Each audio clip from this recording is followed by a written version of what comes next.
پتھر، احمد ندیم قاسمی۔ ریت سے بت نہ بنا اے میرے اچھے فنکار، ایک لمحے کو ٹھہر میں تجھے پتھر لا دوں، میں تیرے سامنے انبار لگا دوں، لیکن کون سے رنگ کا پتھر تیرے کام آئے گا؟ سرخ پتھر جسے دل کہتی ہے بے دل دنیا، یا وہ پتھرائی ہوئی آنکھ کا نیلا پتھر جس میں صدیوں کے تحیر کے پڑے ہوں ڈورے؟ کیا تجھے روح کے پتھر کی ضرورت ہوگی جس پہ حق بات بھی پتھر کی طرح گرتی ہے؟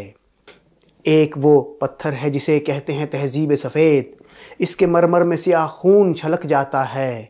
ایک انصاف کا پتھر بھی تو ہوتا ہے، مگر ہاتھ میں تیشہ زر ہو تو وہ ہاتھ آتا ہے۔ جتنے معیار ہیں اس دور کے سب پتھر ہیں، جتنے افکار ہیں اس دور کے سب پتھر ہیں۔ شعر بھی، رقص بھی، تصویر و غنا بھی پتھر، میرا الہام تیرا ذہن رسا بھی پتھر۔ اس زمانے میں تو ہر فن کا نشاں پتھر ہیں، ہاتھ پتھر ہے میرے، تیری زباں پتھر ہے۔ ریت سے بت نہ بنا اے میرے اچھے فنکار۔